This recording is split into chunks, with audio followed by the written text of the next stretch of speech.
Record-breaking immigration under Trudeau's watch, 483,000 new permanent residents in 2024, has triggered growing anxiety.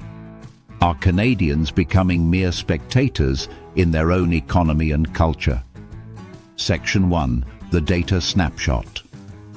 Canada's immigration system has always been a defining part of its story, but under Trudeau, the numbers have reached levels never seen before in modern history. In 2024 alone, 483,640 new permanent residents were admitted. That is more than the entire population of Halifax and almost the size of Edmonton's core. To put this into perspective, this yearly intake equals more than 1.17% of Canada's total population being added in just 12 months. Few other developed countries in the world absorb new arrivals at such an accelerated pace. But it isn't only about yearly totals. Over the past 2 decades, Canada has been on a steady path toward becoming one of the most immigrant-heavy nations on Earth. In 1901, immigrants represented less than 21% of the population.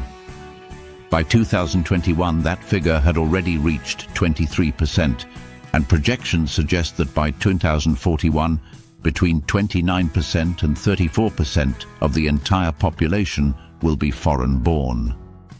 More strikingly, more than half of all Canadians will have at least one parent born abroad. This represents a demographic shift so profound that it will redefine what Canadian identity means for the next generation. The mood of the public has begun to shift. For years, polls suggested Canadians were proud of their reputation as a welcoming country. But in late 2024, nearly 60% of Canadians said immigration levels were too high. The first time in over 2 decades a majority has expressed this concern. For many, it isn't about opposing immigration altogether. It's about whether Canada can realistically sustain this speed without collapsing key pillars like housing, healthcare, and education. And immigration levels don't just include permanent residents. The real game changer has been the surge in temporary residents, international students and foreign workers. By 2024, they represented more than 7% of Canada's total population. That means 1 out of every 14 people living in Canada was here on a temporary basis. The influx created sudden, concentrated pressure in cities like Toronto, Vancouver, and Calgary, where housing supply was already at crisis levels. In response to growing public backlash, the Trudeau government announced that starting in 2025, immigration levels would be capped at 395,000 new permanent residents, dropping further to 365,000 by 2027. But critics argue that these reductions are too little, too late, especially since the surge of the last decade has already reshaped Canada's housing market, workforce, and cultural fabric in ways that can't simply be reversed. Even early 2025 data shows the slowdown. The first quarter saw just over 20,000 people added to the population, one of the lowest growth rates in years. This demonstrates just how dependent Canada's growth had become on immigration, and how fragile the system looks when those numbers decline. The takeaway is clear.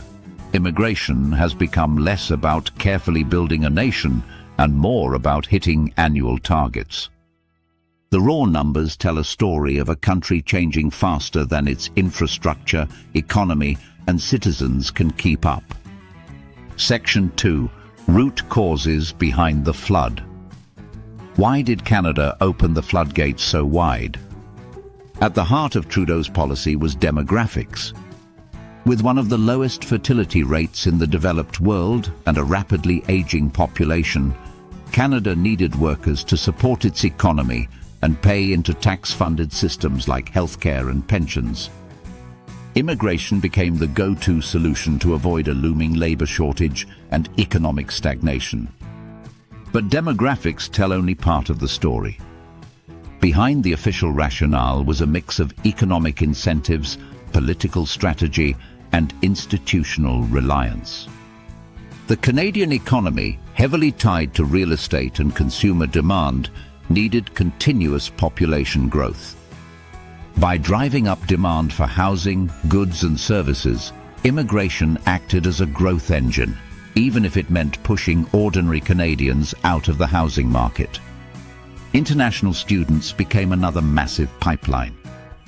Universities and private colleges realized that foreign students were willing to pay tuition fees up to 4 times higher than Canadian students.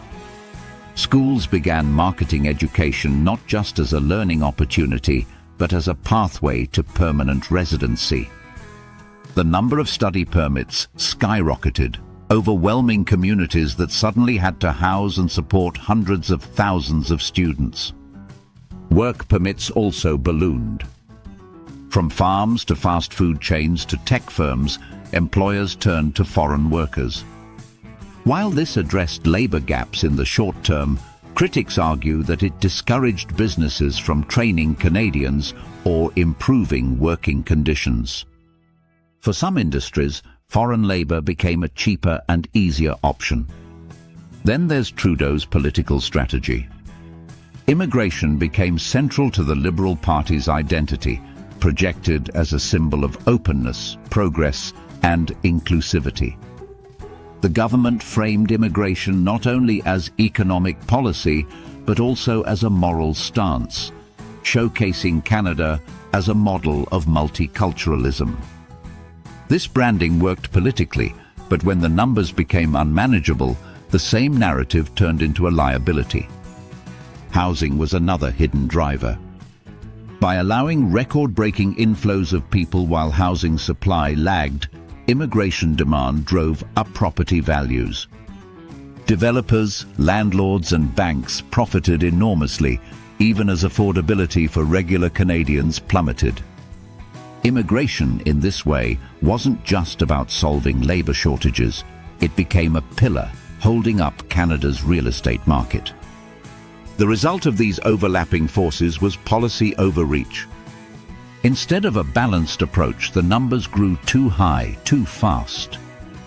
Canada wasn't simply welcoming immigrants, it was reshaping itself on autopilot without a clear plan for how to maintain balance. Section 3. Cultural and economic setbacks. The consequences of this surge are being felt everywhere. For many Canadians, it feels as though the pace of change has outstripped the country's ability to integrate newcomers. Housing is the most obvious casualty. Home ownership, once part of the Canadian dream, is increasingly out of reach. Renters in Toronto and Vancouver now compete with hundreds of thousands of new arrivals for the same limited supply. Prices have soared, and younger generations are finding themselves permanently locked out of the housing market. Healthcare, another pillar of Canadian identity, is also buckling. Wait times for doctors and specialists have increased dramatically. While immigration brings more healthcare workers, the demand from hundreds of thousands of new residents outpaces those gains. Emergency rooms are overflowing, and smaller communities face shortages that worsen each year. Education is another pressure point. Schools in immigrant-heavy regions are stretched thin, leading to overcrowded classrooms and fewer resources per child. Teachers report struggling to manage diverse needs while maintaining quality education for all. Culturally, the debate over multiculturalism has reignited. For decades, Canada was celebrated as a mosaic where cultures coexisted side by side. But as immigration levels soared, critics argued that, instead of integration, Canada risked forming parallel societies. Polls now show that more than half of Canadians believe newcomers should adopt Canadian culture rather than remain in cultural silos. In Quebec, this debate is particularly intense. The province's insistence on assimilation through language and culture contrasts sharply with Ottawa's vision of multiculturalism, creating a growing clash between federal and provincial approaches. Economically, Canadians feel squeezed. In industries like healthcare, IT, and trades, foreign-trained workers sometimes displace Canadian graduates. Meanwhile, wages have stagnated while the cost of living soars. This fuels resentment, especially among young Canadians struggling to establish themselves in careers, housing, and family life. The political fallout is just beginning. Immigration has moved from being a point of pride to a source of anger and division. Protests, heated debates, and rising polarization all point to a Canada more divided than united on the question of identity. Section 4, Solutions and AMP, Policy Proposals. So what can be done to restore balance? The Trudeau government's decision to cap immigration at 395,000 in 2025 and reduce it further in the following years is a step, but critics argue it's not enough. Numbers must be tied directly to housing supply and healthcare capacity. If Canada builds 100,000 homes, then immigration intake should match that, not overwhelm it. Temporary residents must also be addressed. Reducing international students and work permits from 7.3% of the population to below 5% by 2027 is crucial to easing short-term strain. At the same time, Canada must invest in training and upskilling its own citizens, ensuring that employers don't bypass Canadians for cheaper, temporary labour. Housing policy must be rethought from the ground up. This means massive investment in affordable housing, strict regulation against speculation, and aligning immigration levels with construction output. Without this, the crisis will continue, regardless of caps. Culturally, Canada must revisit its integration strategy. Multiculturalism cannot mean unchecked fragmentation. Structured integration programs that encourage learning English or French, understanding Canadian history, and participating in civic life are essential for building cohesion. Politically, leaders must move beyond using immigration as a vote-winning slogan. Canadians need honest conversations about capacity, sustainability, and national identity, not endless promises to outdo each other on intake numbers. Finally, Canada must prepare for long-term realities. Climate change, global instability, and economic inequality will keep driving people to seek new homes. Canada will remain a top destination, but it must decide, will immigration strengthen the nation or destabilize it? That choice depends on whether policies are grounded in realism rather than ideology. Canada is at a crossroads. Immigration has always been part of its story, but unchecked numbers under Trudeau have sparked a crisis of culture, economy, and identity. The question is no longer whether Canada should welcome immigrants, it's whether the country can survive this pace of change. If you believe Canadians must have a voice in shaping their future, don't stay silent. Share this video, leave your thoughts in the comments, and let's spark the national conversation Canada desperately needs. And remember, subscribe now so you never miss the truth the mainstream refuses to expose.